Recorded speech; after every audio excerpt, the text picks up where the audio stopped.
Right.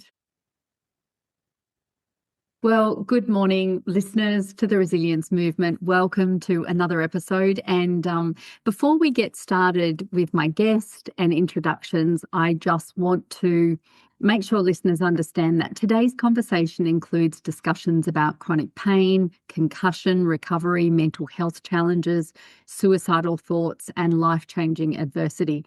So if these topics feel difficult or overwhelming for you right now, please take care of yourself first. You're welcome to pause, come back later, or skip this episode entirely because your well-being always comes first.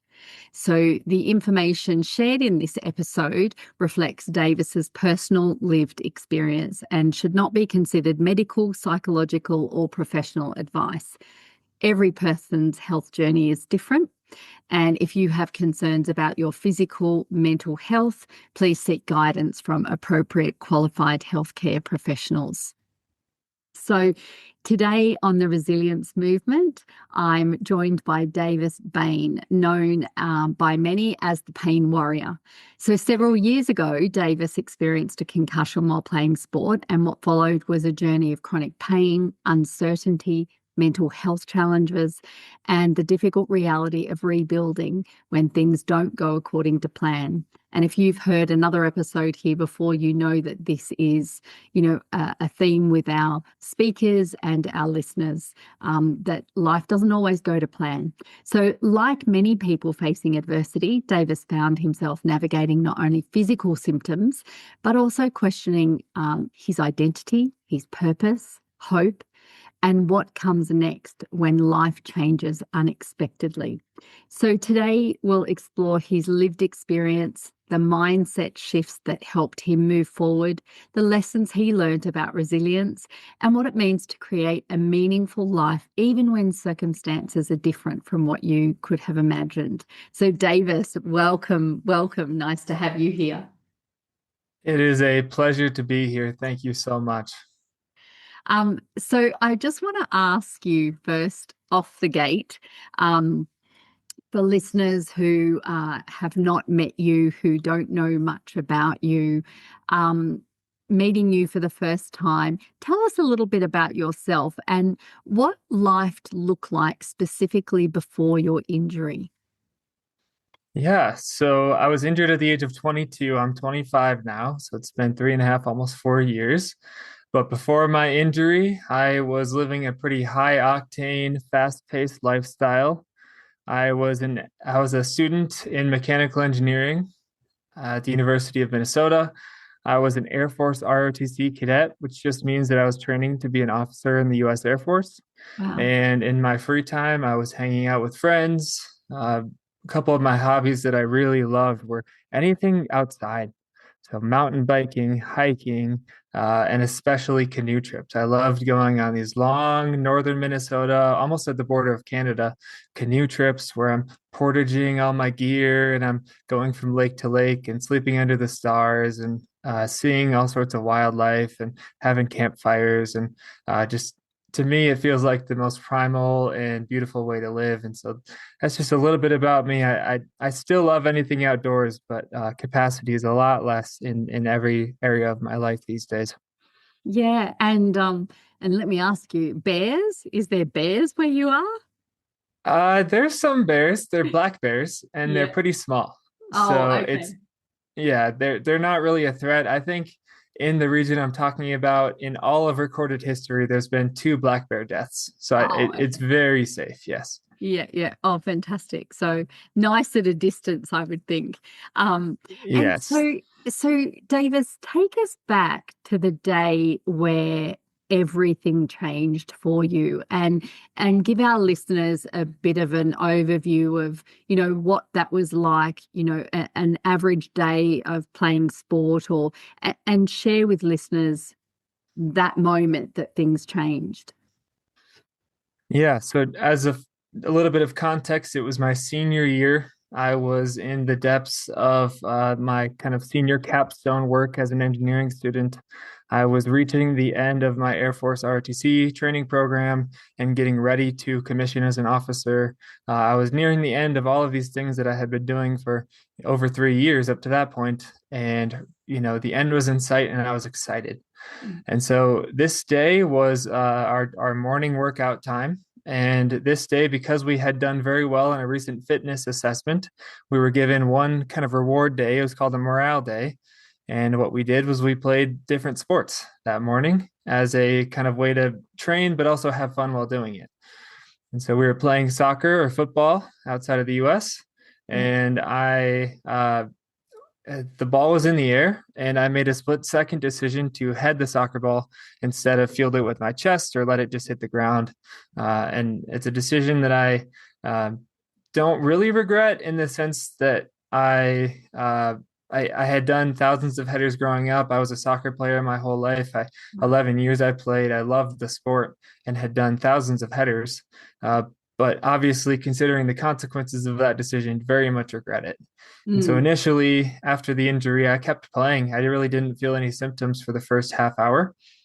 And then 30 minutes later, I started to feel very foggy, very slow. I started to feel a headache come on, and I knew something was wrong. Later that day, I slowly walked home. I tried to go to class, but the pain was so much so that I couldn't even sit through a class period and had to go home. And Mm. I knew that I had yet another concussion. Right. And so heading the ball is something that you had done before with no, consequences, and here this time. And did you have to reflect on, well, what was different? What did I do differently? I thought a lot about that, Donna. I really Mm. did. And I can't point to anything that was especially wrong. That poor technique. It wasn't like the ball was hundreds of feet in the air. It was probably 15 feet up in the air, so it wasn't very high. It was a Right. pretty low impact. There was nothing about that impact or event that should have caused, 3.5 years of intense pain and suffering since then. Mm. And so tell me, in the months that follow, what was happening for you? What was going on in life, and how was that so different from what you had, generally been doing day to day? So prior to this injury, I had had 9 previous concussions. So I've Right. always been very prone to them. I don't know why, but I have been. Very minor things have frequently caused concussions. And so I treated this the first 3 weeks to 4 weeks as I would any other concussion, where I took time to rest. I Mhm. prioritized sleep, a healthy diet. I didn't do anything that would provoke symptoms like physical activity or intense mental work. I was an engineering student, so that had some cognitive demand, but I Mhm. did as little work as I possibly could to get by. And my training program was pretty generous in giving me some time to recover. And so for the first 3 to 4 weeks, it was all the same as previous concussions. I wasn't really alarmed.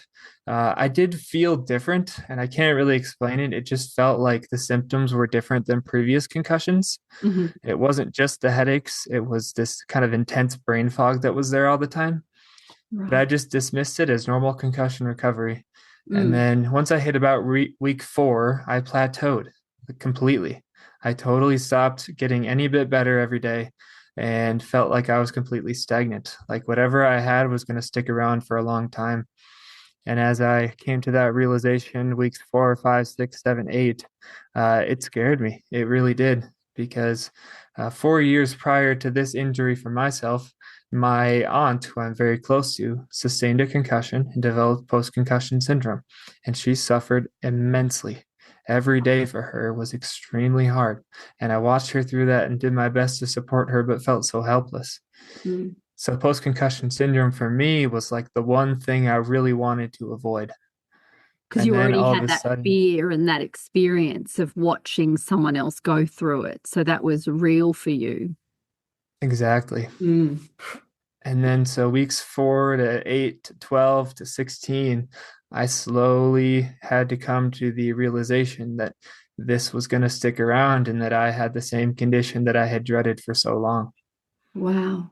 which is pretty scary. I can't imagine what that would have been like for you. But let's talk a bit about identity loss and change. You know, many people experience a loss of identity after major life events.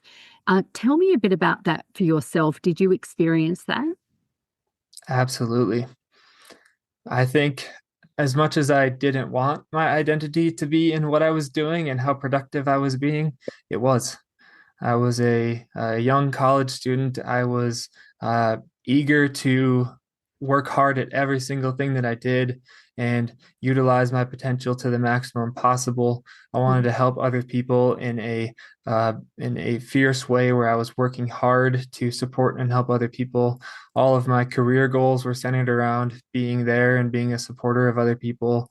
I had this kind of fierce identity that was rooted in serving others from the perspective of I want to work hard and do right by other people and serve them as well as I possibly can. And I was working hard at school. I was very able and, using whatever ability I had at school and with the military training and with my outdoors expeditions, I would push my body and my mind to the maximum extent possible. And I loved it. I really did. It was a big part of my identity. And when I didn't have the ability that I once did, it was this. It was a very sudden, unplanned loss of what felt like purpose. And I say that lightly because purpose is beyond what we can do.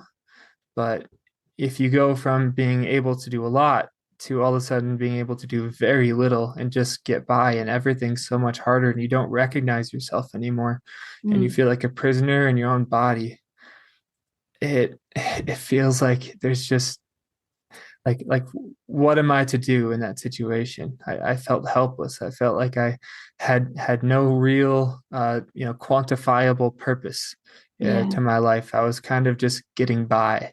I felt stagnant, and so that was one of the tougher parts of feeling like I lost my identity. Was I just couldn't do what I used to be able to. Mm. And is that a sense of, did you go through a stage of grief around who you were to who you were now becoming, or had you still identified, or were you in a place where you hadn't really identified who you were becoming, but you're not that person anymore? Does my question make sense? It does, yes. I There was grief. It's hard to explain because I was in denial for a long time. I Mm, think for probably the first year, I was endlessly chasing this idea that I could get back everything lost, that I would get all of my health back, and that I would get to go back to all of my former activities. And not only that, but I would be better at them because of these trials that I was going through. So I was kind of dead set on this belief that this would all work out for the better, and that I would get back everything lost, and that my life would look just like it did before, but only better because I have been through this momentary trial of health issues. mm, And I think that was a form of denial where I was not being realistic about what I was doing, about how healthy I was or wasn't for that matter, and what my real limitations were at the time. And part of that is evidenced by the fact that I took a really difficult full-time engineering job and I was not able to do it. I really wasn't. I was behind a screen for 40 hours a week, pumping out construction drawings for a solar company. mm. And every day I would come home with migraines so bad, I can't even tell you. I got numb to the migraines at a certain point because it hurt so bad. I just stopped feeling them. I got so dysregulated. So sorry, going back to your question, got a little bit sidetracked there, but going back to your question, I put off the grief for a long time. And at Mm. about the mark of a year to a year and a half, I really started to slow down, acknowledge the truth of what was actually happening, and begin the grieving process, which to a degree, I still feel the grief every day, but it's not Mm. nearly as bad as it was before. And so you're saying good, because my next question was about acceptance, and I think I'm hearing you say that when you got to about the year and a half, that's when you started to accept this is life now, instead of trying to push and push and push, and it becoming more detrimental to your own personal well-being. Yeah. I think acceptance, the way I've felt it and experienced it, acceptance can only come, like full acceptance is a byproduct of full grief. Mm. So, in allowing myself to fully grieve what I was going through, which is both a combination of lamenting what I lost and really acknowledging the things that I had before that I do not have now. So that's like the lament side of grief, but then also gratitude. Grateful for the things that I used to have, and grateful for the things I still do have, the blessings in my life right now. In that full grief process, that allowed for the acceptance. I think grief is like being surrounded by a dark forest on all sides, and the only way out Mm. is through.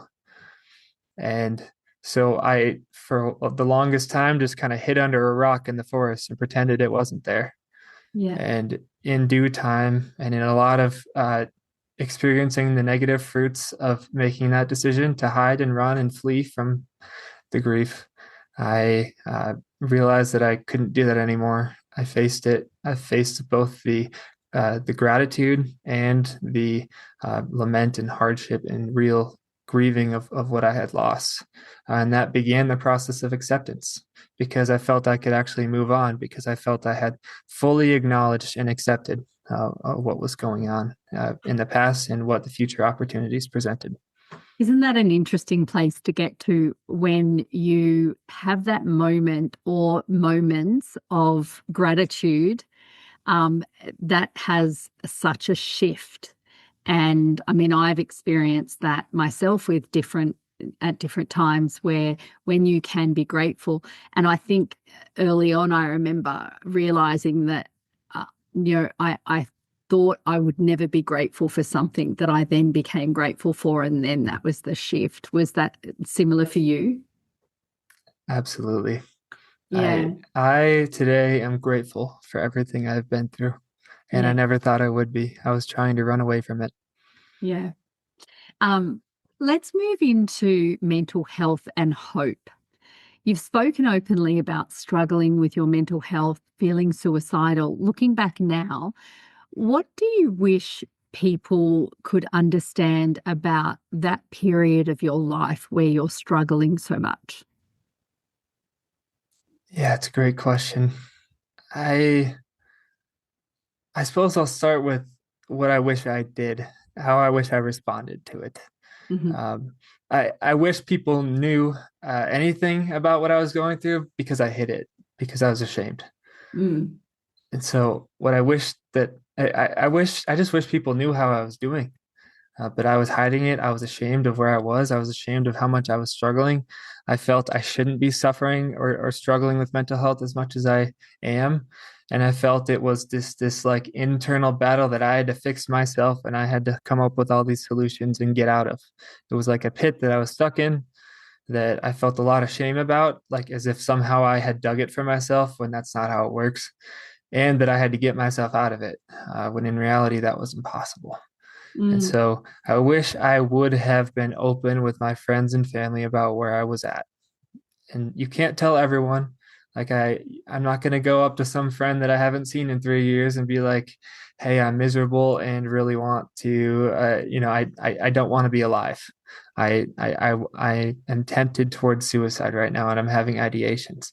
Mm. You have to use discretion, but when you go through something as tough as a chronic health issue or any real big challenges in life, you learn pretty quick who you can trust.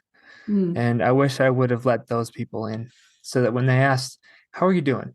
I wish I would have said, "I'm really struggling and I am really struggling with my mental health and I'm in a pretty rough spot."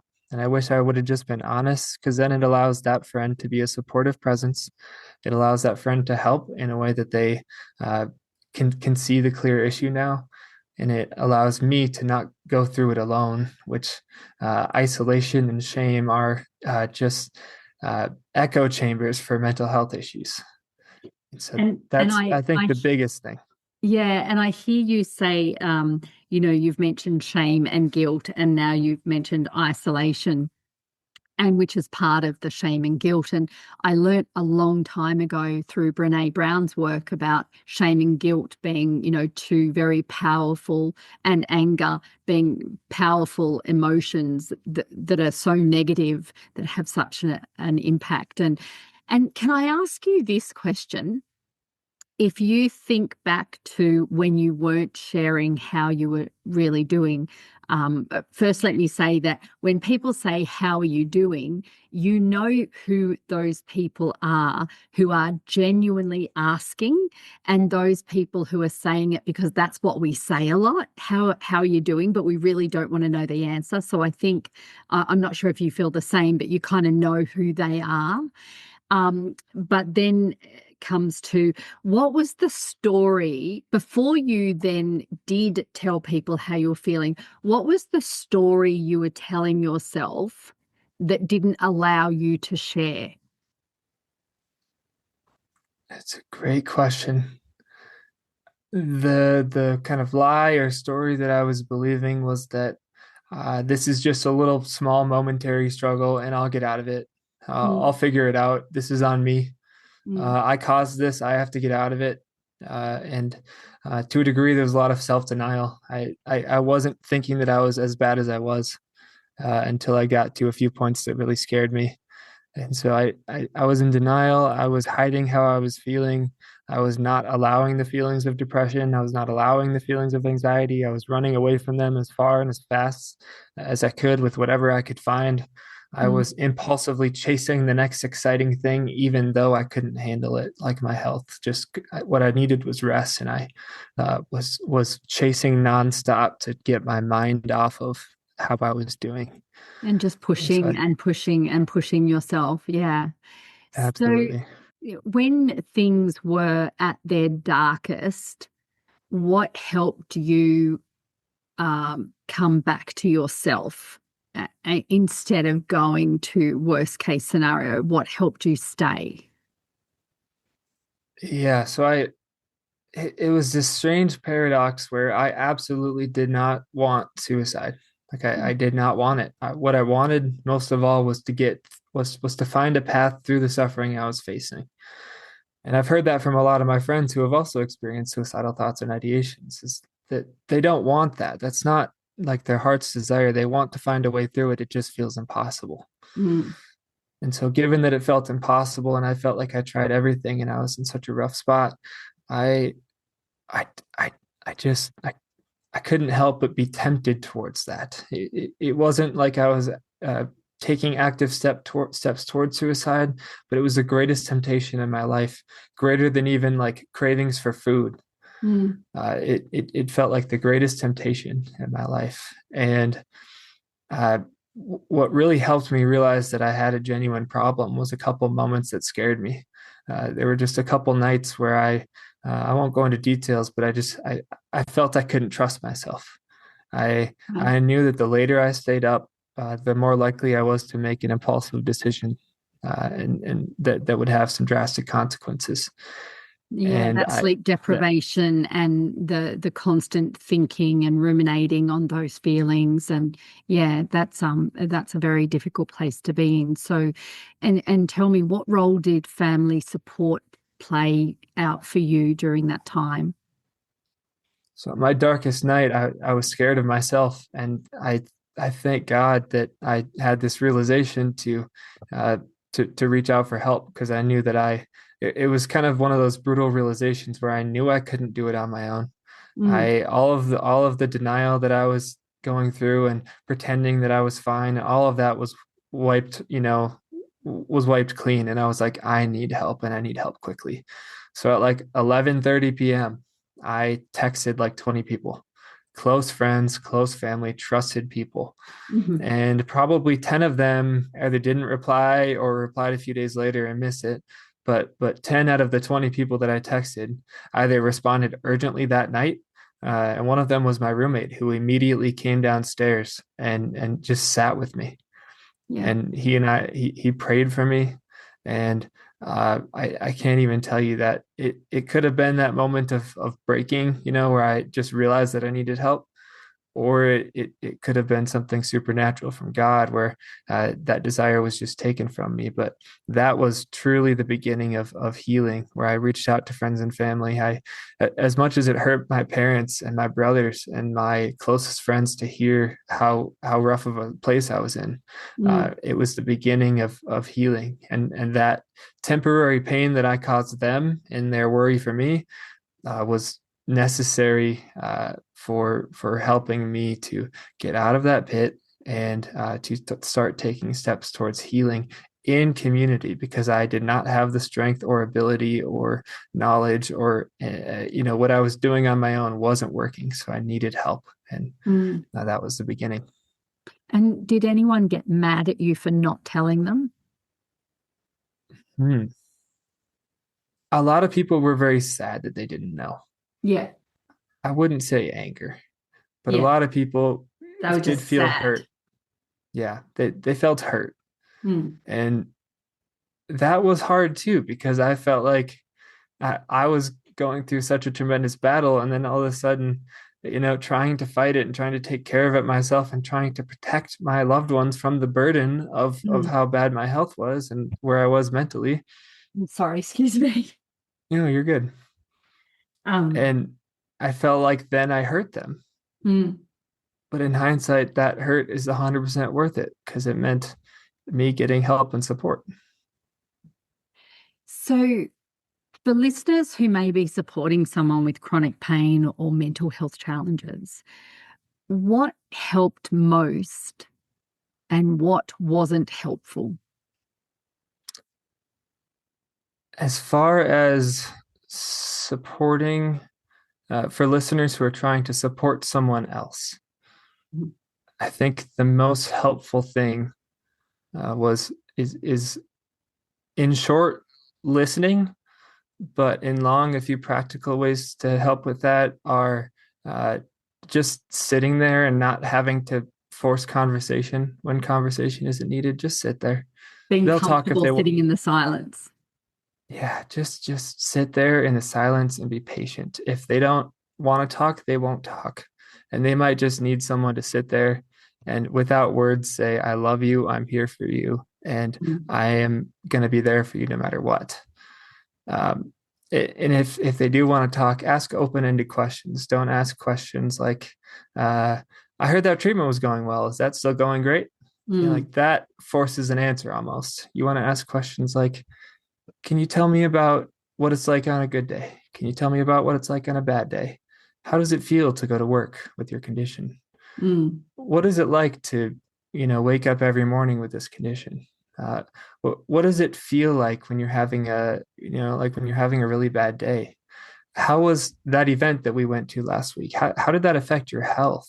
Like, how did you feel when we were at that concert? Uh, mm. Things like this that are Genuine open-ended. inquiry.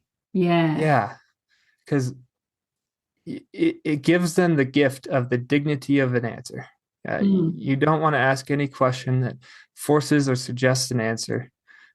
You will support their dignity by allowing them the true gift of giving their own free form answer that they are the author of.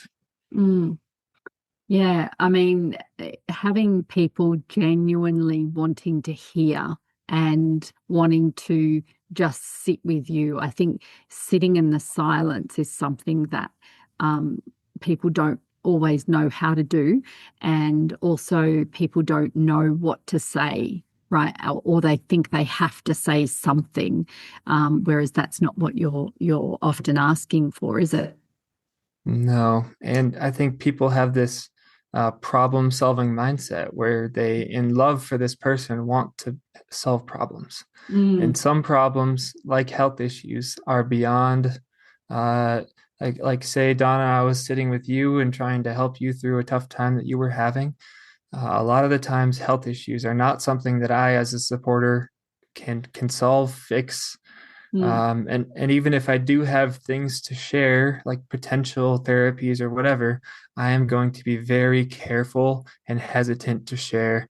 And I'm going to ask beforehand, could I share a suggestion with you which could help, take it or leave it?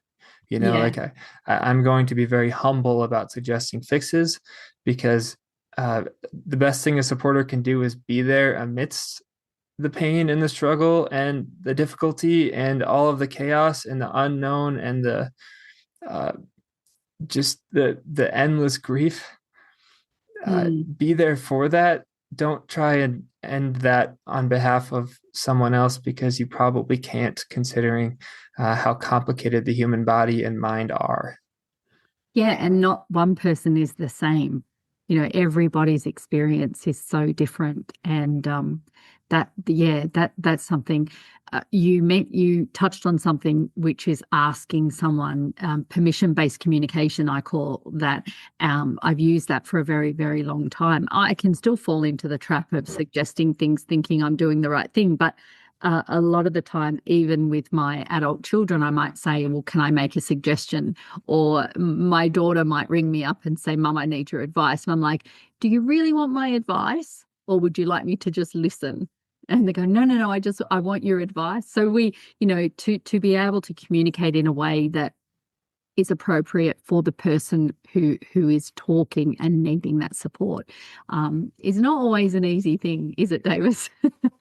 No, I give this advice. I tell it, shout it from the rooftops, exactly what I just told you.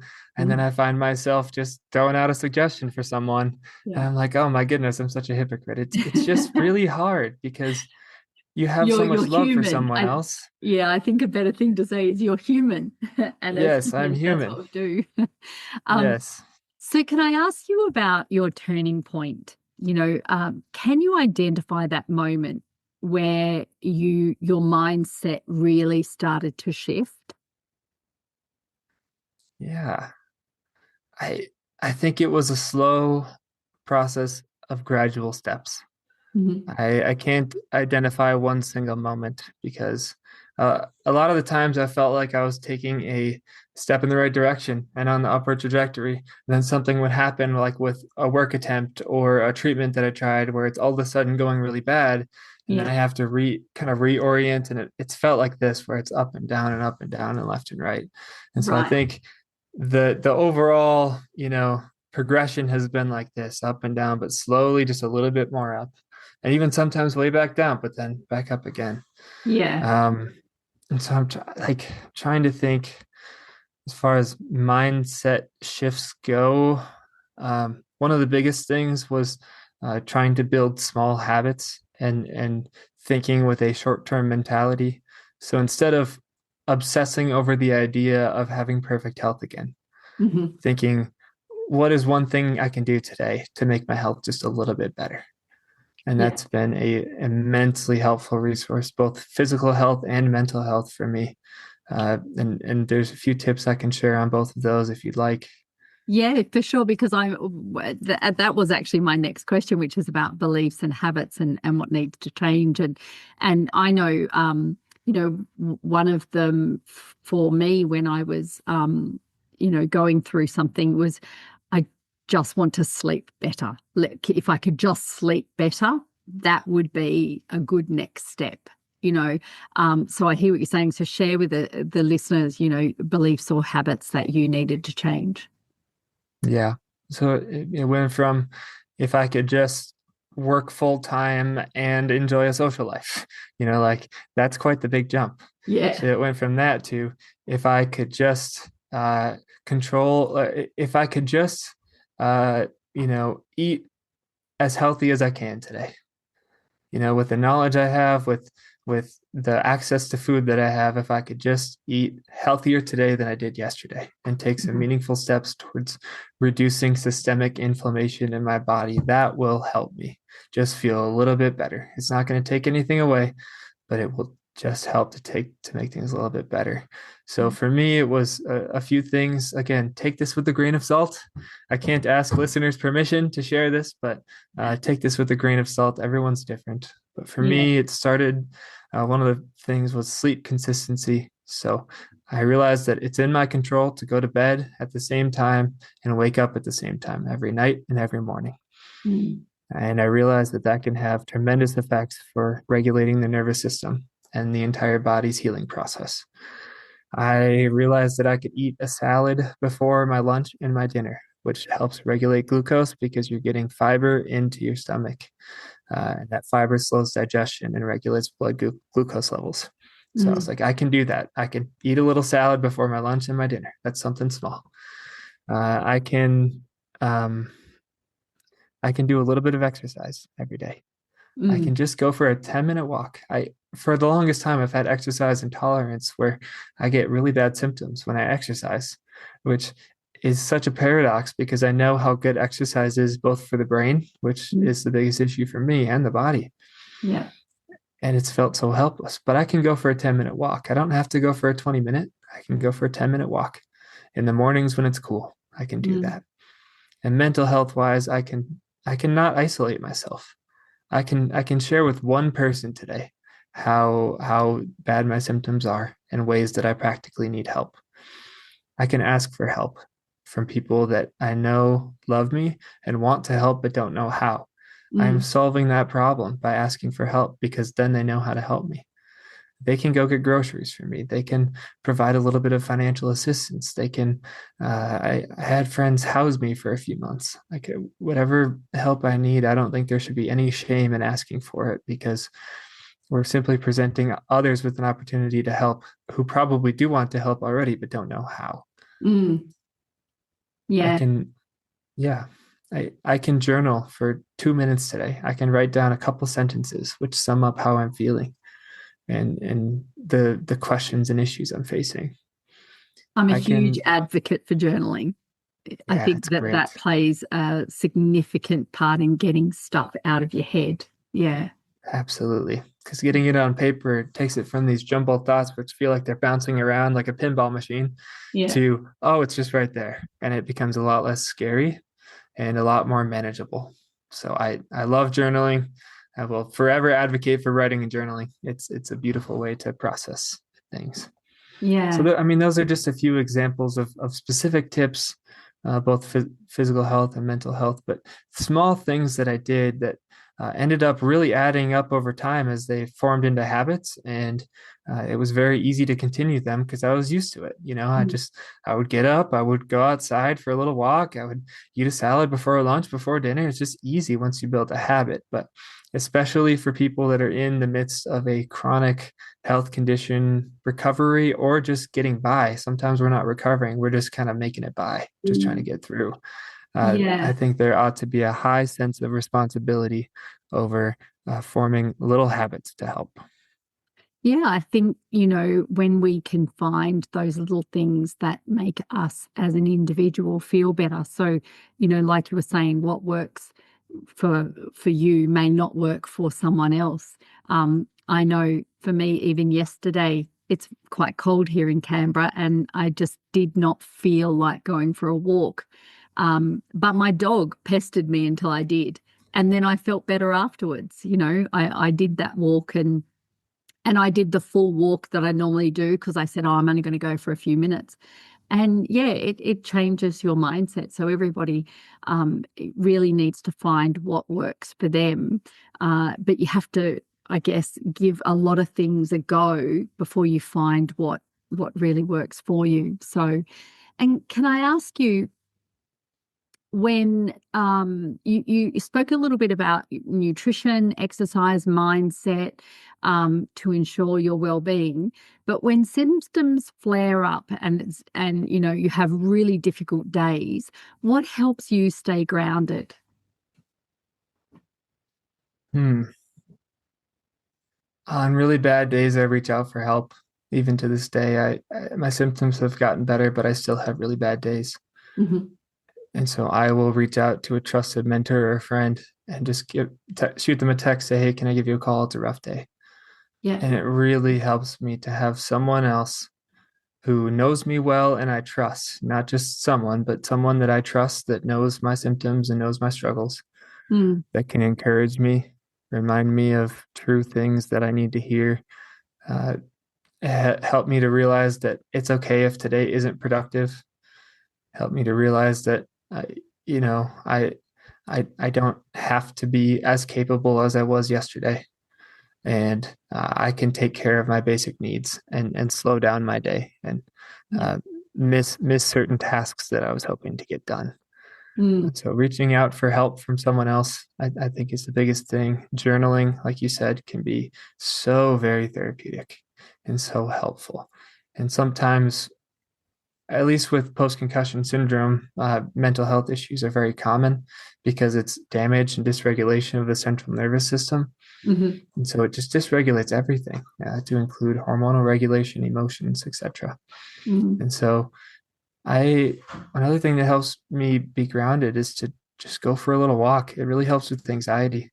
Just to get outside, get moving, move forward. Like literally the movement of forward is helpful for mental emotional processing because you are moving through something. It's not stagnant. You don't feel stuck. You're seeing the trees and the houses pass by you can be so therapeutic because you can feel like you can process those emotions in a forward moving and productive way. So mm. there are a couple things, but 3.5, 4 years, you develop quite the repertoire of tools to try and regulate and help.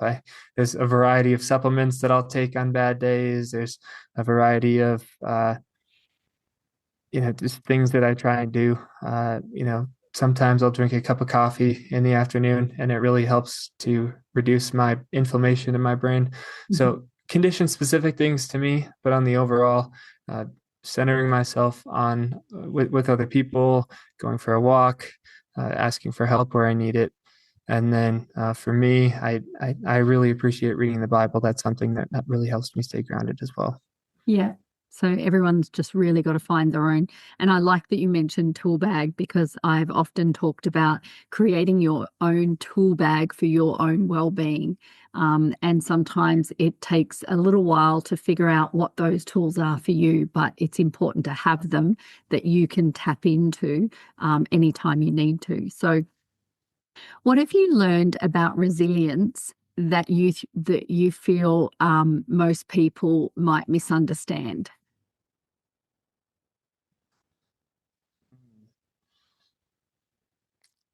Resilience is not the immediate uh I guess what I'm trying to say is it is not the lack of suffering. Resilience is the reaction to suffering. Mm. How So you I respond to what's happening. yes. So I think resilience is a combination of courage and responsibility to Mm. respond well. Mm. It is the courage to be honest about what you're facing and the responsibility to respond to it the best way you know how in that moment, and the I like that. the courage to take action when you Yeah, need to take action. yeah, I like So I that. mean that's off the cuff and that's pretty high level ethereal, but that's something that I've learned about resilience. So let's talk now about creating a new life. So, what would you say to someone who's spending all of their energy trying to get their old life back instead of creating a new one? Yeah, I would say that we are not promised health, wealth, prosperity, and we're not promised that we can get back the health we had before when we have chronic issues. Mm, So some people that I know have had a really bad health incident in their lives and they got back to almost 100% recovery. And that's a blessing. And there's nothing wrong with pursuing that, with taking action steps towards that, with pursuing treatment options and health optimization and self-development and doing all of these things to try and help. But at the end of the day, we're not guaranteed that. mm, There's no way we can guarantee anything in this life. Like I have a very sober understanding that I'm not guaranteed tomorrow. And so, Donna, I think about it like uh, I could only have today, and I want to be grateful for today. yeah. It's I have a roof over my head, I have food in my fridge, and it's a beautiful sunny day here in Colorado. Mm, I got to see the mountains this morning. I have friends and family that love me, that I love too. I get to see them. yeah. I I have a part-time job. I'm grateful, and my health may not ever be what it once was, Mm, and that's okay.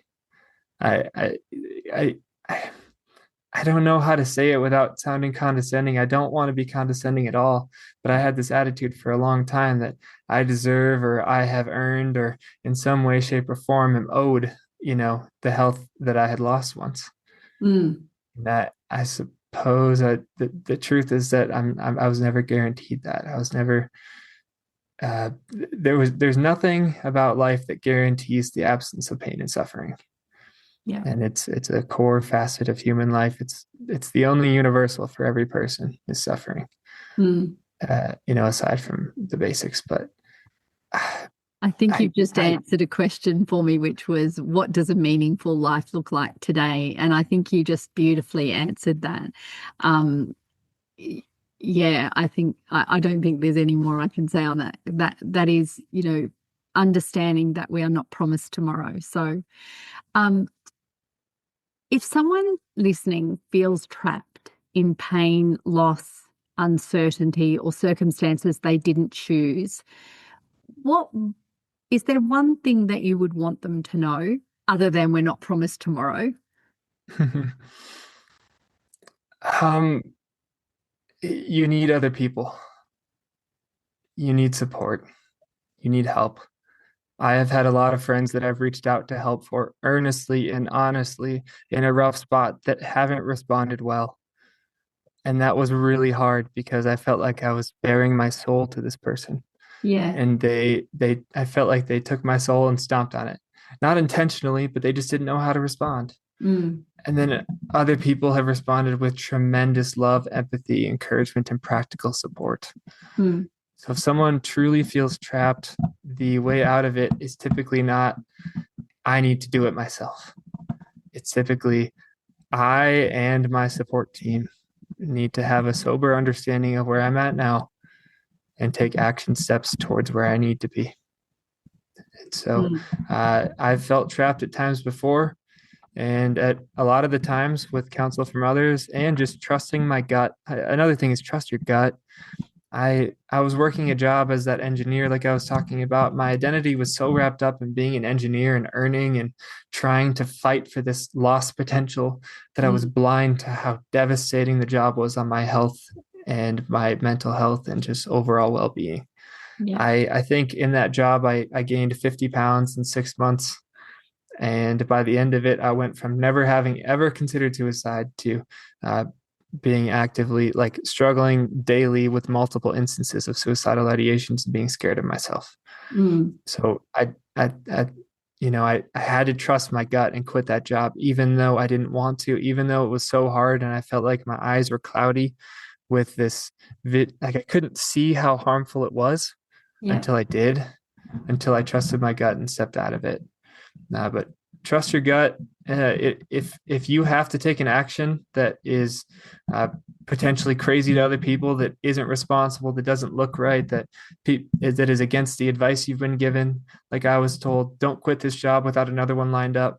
Like I was told all these good, generally good pieces of advice that I just totally didn't listen to, and I'm so glad I didn't. I trusted my gut, and I got out of that job, and it gave me the time and space to really debrief how bad that was, learn about myself better, and take a couple months off work to recover and try to get back to a sense of who am I and how can I get some health back.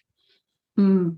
And is that so my next question, which I think you have really answered already, but it was if what is one truth that you wish you had shared with yourself? Sorry, what is one truth that you wish someone had shared with you at the beginning of your journey? Would that be trust your gut, or is there something more?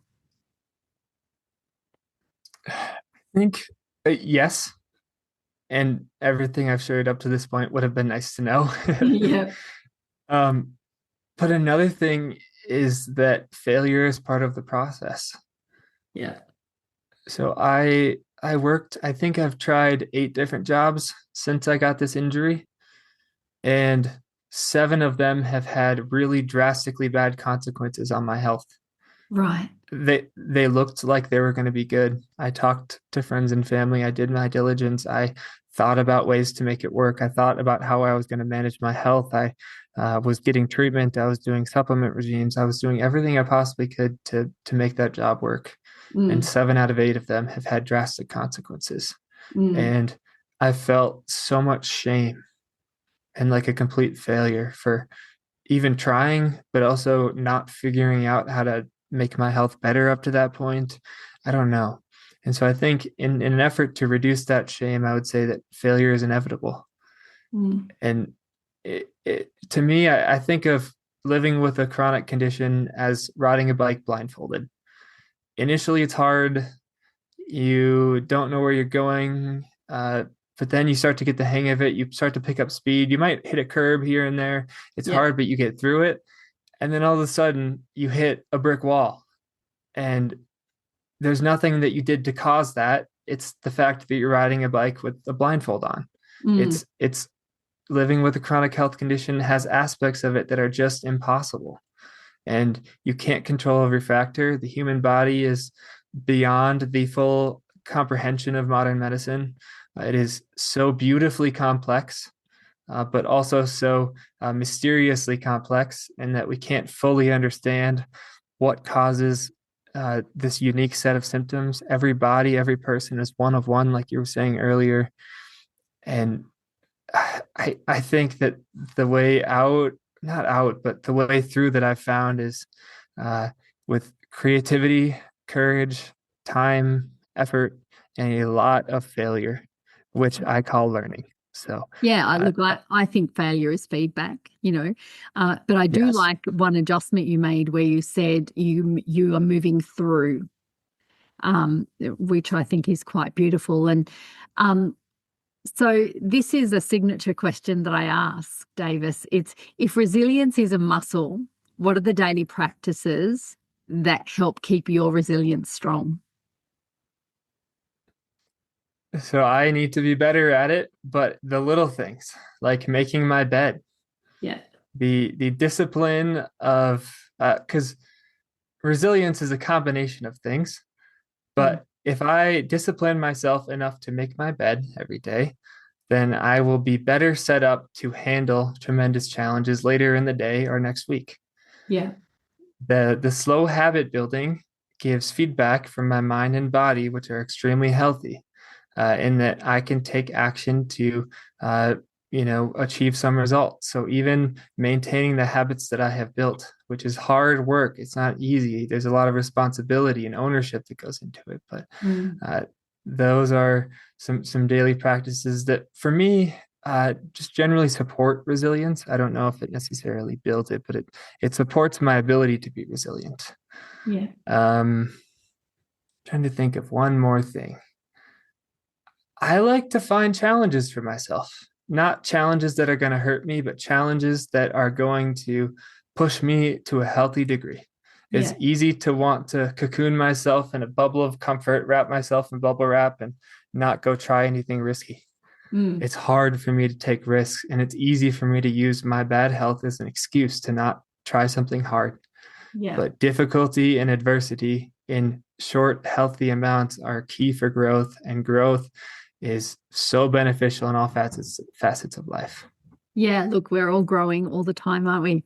Davis, thank you for sharing your story with such honesty and vulnerability. I really appreciate that.